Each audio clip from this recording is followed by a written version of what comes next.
Hello friends, आज के इस वीडियो लेक्चर में हम होमोजीनियस डिफरेंशियल इक्वेशंस के टाइप पढ़ेंगे। होमोजीनियस डिफरेंशियल इक्वेशंस कैसे होती हैं और उनको सॉल्व करने के मेथड।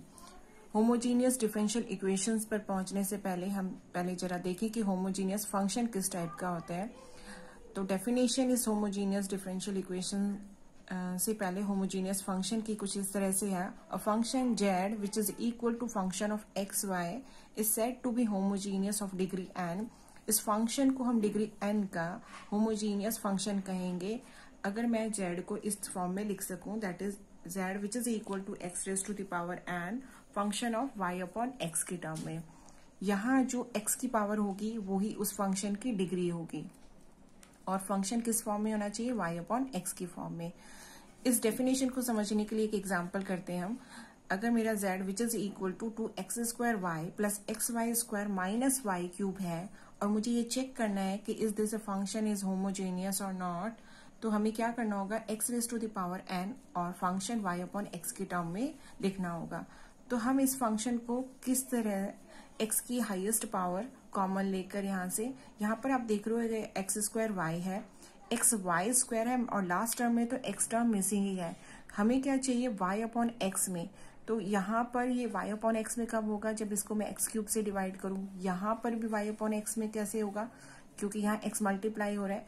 इसी तरह हमें खुद से सोचना होगा कि ये फंक्शन मैं किस तरह से x की power n function of y upon x के टर्म में लिख सकती हूँ। तो इसके लिए मैंने इस कंप्लीट इक्वेशन को x क्यूब से डिवाइड कर दिया है।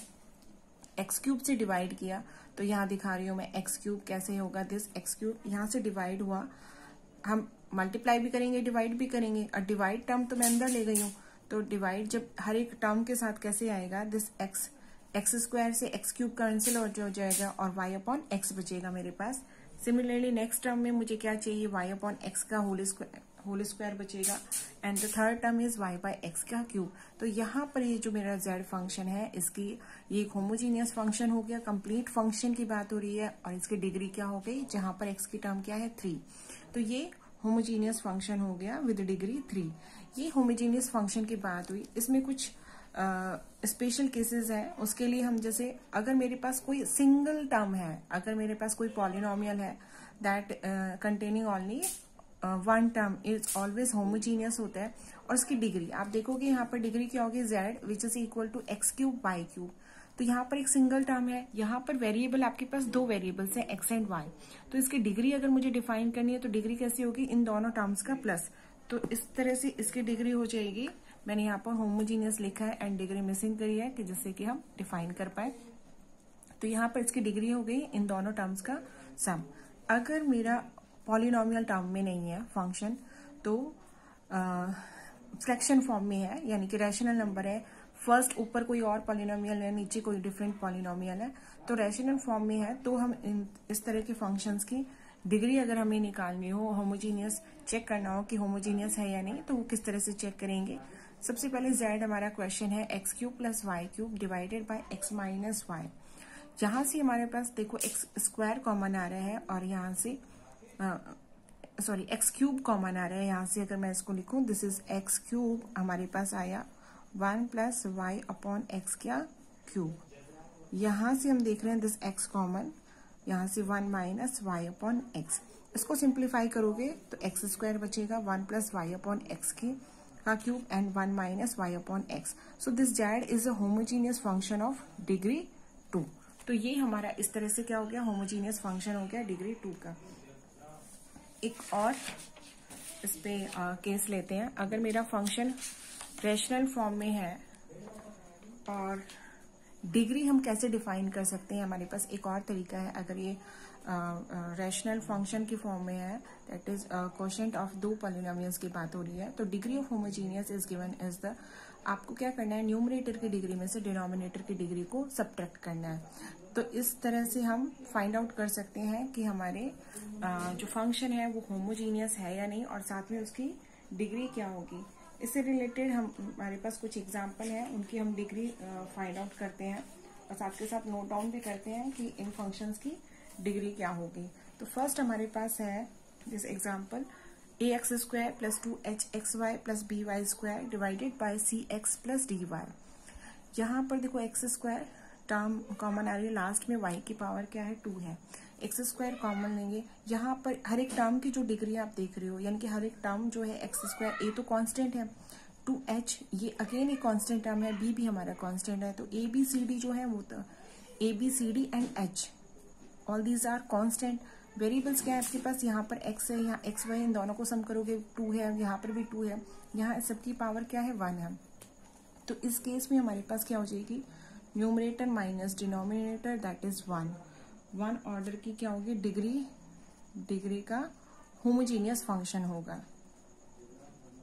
यहाँ पर देख रहे हैं आप x की पावर क्या है 1, y की पावर 1, ये सिंगल टर्म पर हर एक टर्म में क्या है सेम है डिग्री, यहाँ पर ही तो होमोजीनियस भी हो जाएगा। और आप देख रहे हो numerator minus denominator that is equal to 0 degree and homogeneous. जैसे प्रीवियस मेथड बताया वैसे भी कर सकते हो, और यहाँ से न्यूमरेटर माइनस डिनोमिनेटर से भी कर सकते हो। अब यहाँ पर भी देख रहे हो हर एक टर्म की क्या है 2 है, तो 2 यहाँ पर क्या है 3 है, तो दैट इज -1 डिग्री। तो यहाँ से कंक्लूजन निकल के डिग्री नेगेटिव भी हो सकती है। ठीक है, लास्ट एग्जाम्पल अगर हम करें तो z which is equal to x square plus y square divided by x y. Again यहाँ पर क्या है 2 - 2 वाला केस हो गया है, यानी कि डिग्री क्या हो गई है 0। 2 है, यहाँ पर दोनों की पावर 1 है, तो इस फंक्शन की भी क्या है डिग्री 2 है। अब बात आती है हमारी होमोजीनियस डिफरेंशियल इक्वेशंस की। अभी तक तो हमने होमोजीनियस फंक्शन की बात की है, यहाँ पर होमोजीनियस डिफरेंशियल इक्वेशंस कैसे बनेगी और उनको किस तरह से हम सॉल्व करेंगे। तो homogeneous differential equation, a differential equation of the form कैसी फॉर्म होगी, dy upon dx which is equal to function of x y is said to be homogeneous if fxy is a homogeneous function of degree 0। ऐसा function, यानी कि आप देख रहे हो 0 किस में आया था, ये होमोजीनियस डिफरेंशियल इक्वेशन होगी होमोजीनियस। अब z की जगह क्या हो जाना चाहिए यहाँ पर dy अपॉन dx। तो इस तरह से अगर हो तो ये हमारी कैसी हो जाएगी होमोजीनियस डिफरेंशियल इक्वेशन। ऐसी डिफरेंशियल इक्वेशन जिसकी फंक्शन की डिग्री क्या होगी 0 होगी, तभी हम उसको क्या बोल सकते हैं होमोजीनियस डिफरेंशियल इक्वेशन। यहाँ हम होमोजीनियस डिफरेंशियल इक्वेशन को सॉल्व करने का मेथड देखते हैं या एग्जाम्पल देखते हैं। होमोजीनियस डिफरेंशियल इक्वेशन की फॉर्म क्या होगी dy अपॉन dx, यानी कि x की पावर क्या है यहाँ पर 0 है, x की पावर 0 डिग्री का है, function y upon x। Example अगर हम देखें तो dy upon dx which is equal to x plus y divided by x minus y, 0 - 0 है, सॉरी 1 - 1 है दैट इज 0 है। Similarly x square x y plus y square x square 2 - 2 है that is 0 है। dy upon dx which is equal to y upon x plus tan y upon x। यहाँ पर ये किसकी तरह एज ए कॉन्स्टेंट आप इसका y अपॉन x को कुछ अज्यूम कर सकते हो, और यहाँ पर क्या है 1 और 1, तो यहाँ पर भी 0 डिग्री है। तो all these are homogeneous differential equation of order 1। अब हमें क्या करना है, इसकी सॉल्विंग मेथड को हम एग्जाम्पल से देखते हैं कि किस तरह से हम इसको सॉल्व कर सकते हैं। अगर मेरी differential equation 2xy dy upon dx है which is equal to 4x square plus 3y square है। अब मुझे चेक करना है कि मुझे कब ये डिफरेंशियल इक्वेशन में ये होमोजीनियस है और इसका यही मेथड मुझे अप्लाई करना है। तो फर्स्ट आप क्या करोगे, इसका ऑर्डर और डिग्री चेक करोगे। ये फर्स्ट ऑर्डर के लिए है, तो यहाँ पर देखो dy अपॉन dx ऑर्डर 1 है। डिग्री आप चेक कर सकते हो, यहाँ पर 2 है, यहाँ पर 2 है, इन दोनों को जब यहाँ पर लेके जाओगे that is 2xy it is again 2, तो numerator minus denominator it means it is our degree 0 homogeneous differential equation.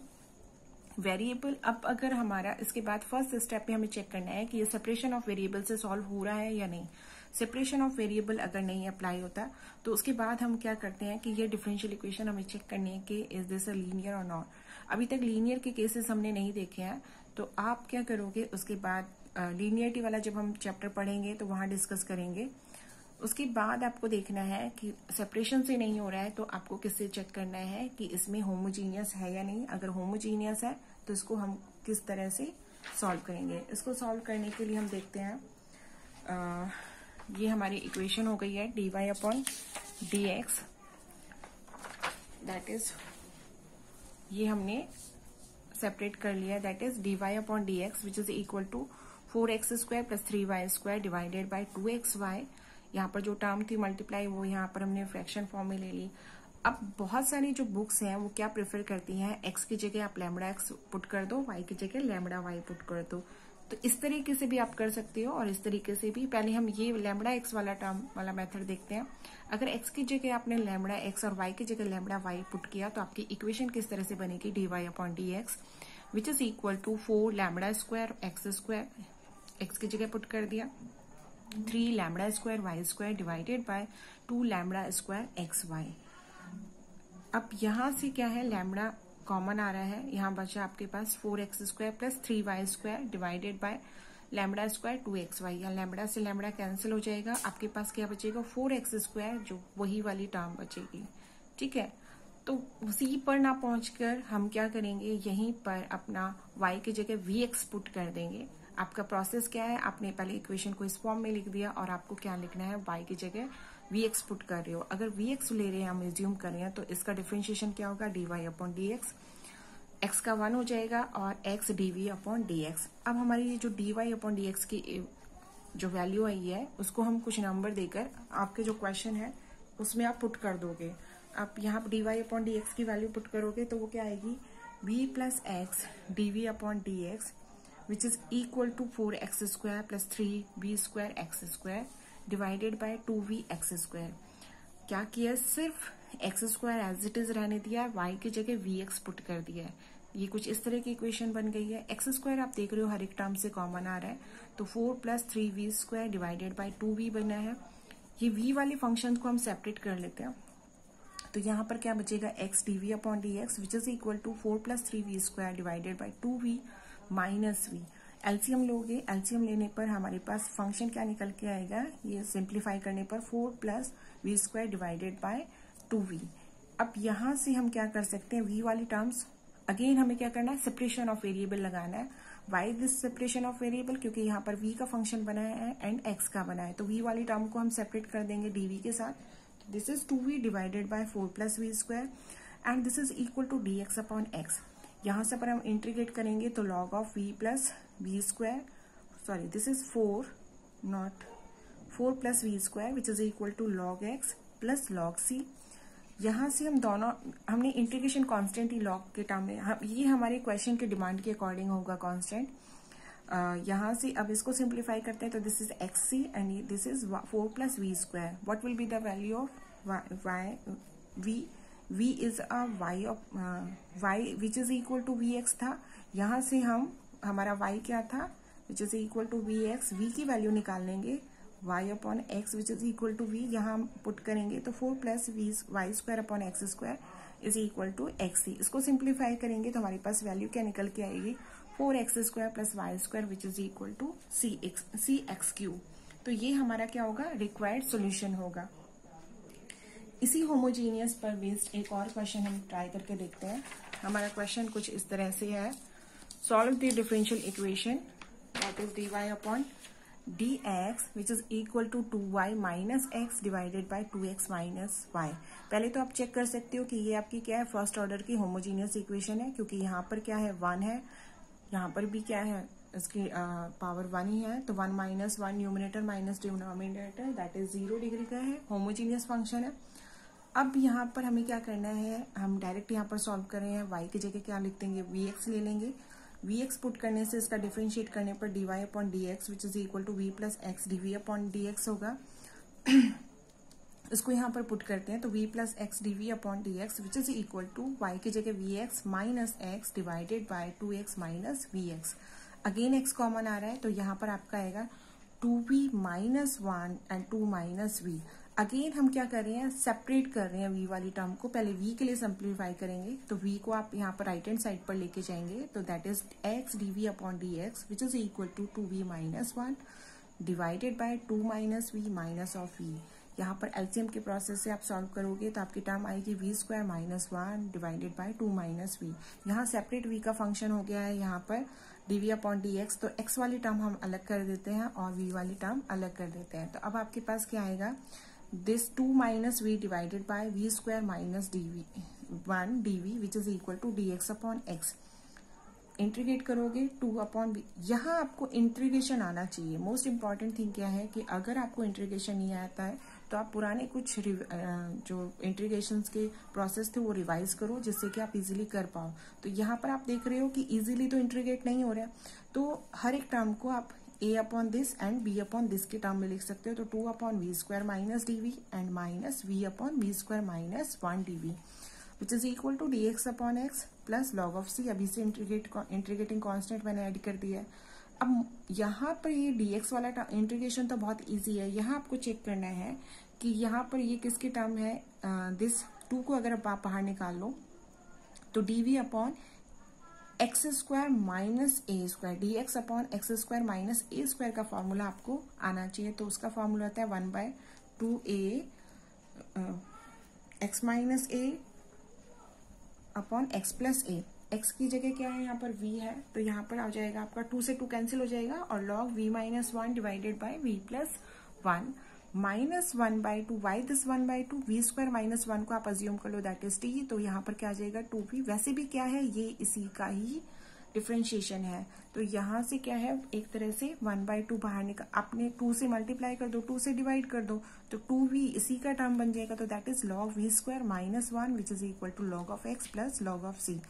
यहाँ से क्या बना, log V minus 1 V plus 1 minus ये जो आपकी टर्म है इसको आप ऊपर ले गए तो ये क्या बन गया, रूट में बन गया, या 1/2 दोनों तरह से लिख सकते हैं, V square minus 1 1/2 which is equal to log X into C. अब यहाँ से क्या आ रहा है, log m minus N root में है टर्म, तो ये से क्या बनेगा, log v minus 1 divided by v plus 1 divided by root of V square minus 1 बनता है। तो यहाँ से क्या बन जाएगा 1 अपॉन वी स्क्वायर माइनस 1, ऐसे लिख दिया, लॉग ऑफ एक्स प्लस सी। अब हमें क्या करना है, हमें कुछ नहीं करना है, हमें जो हमने v की वैल्यू जो ली थी उसको हमें पुट कर देना है। v की वैल्यू पुट करोगे तो आपकी कैसे बनेगा, दैट इज दिस, यहाँ से हम देखें तो this is equal to y minus x divided by y plus X, X into Y square minus X square which is equal to X सी।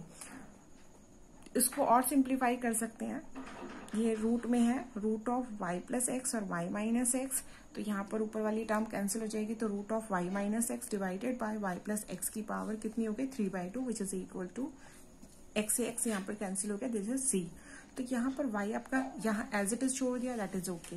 आपको और सिंप्लीफाई करना है तो इस तरह से भी लिख सकते हो, root of y minus x which is equal to c y plus x की पावर 3/2। तो it is our required solution. What is the important thing in this solution, हमने यहाँ पर होमोजीनियस में देखा कि हमारे 2 डिफरेंट सोल्यूशंस आए थे। फर्स्ट का सोल्यूशन y के टर्म्स में कुछ और था, यहाँ इस क्वेश्चन में भी y का। तो ऐसे सोल्यूशन जहां हम y को x के टर्म में सेपरेट नहीं कर सकते, हमें यहाँ पर भी आ रहा है y, यहाँ पर भी y आ रहा है, हमें इंडिविजुअली y को सिंप्लीफाई करना मुश्किल हो रहा है, क्योंकि हमें क्या चाहिए, हमारा फंक्शन अगर अब आपको याद हो तो y is a function of x था, तो मुझे y जो हमारा डिपेंडेंट है उसके टर्म में मुझे सोल्यूशन चाहिए। बट यहाँ पर सिंप्लीफाई नहीं हो रहा है कि y को मैं इंडिविजुअली फंक्शन ऑफ x के टर्म में ही निकाल पाऊँ। तो ऐसे सोल्यूशंस जो कहलाते हैं वो दैट इज इम्प्लिसिट सोल्यूशंस कहलाते हैं। तो this is the most important thing कि अगर आप इम्प्लिसिट सॉल्यूशंस की बात कर रहे हो तो ऐसे सॉल्यूशन जहां आप y को फंक्शन ऑफ x के टर्म में सेपरेट, या आपका ये मैंने लिखा है when it is not possible to solve y in the terms of x, then these type solutions are called implicit solution. I hope ये लेक्चर आपको समझ में आया होगा। अगर कोई डाउट हो तो कमेंट सेक्शन में आप लिख सकते हैं। Thank you.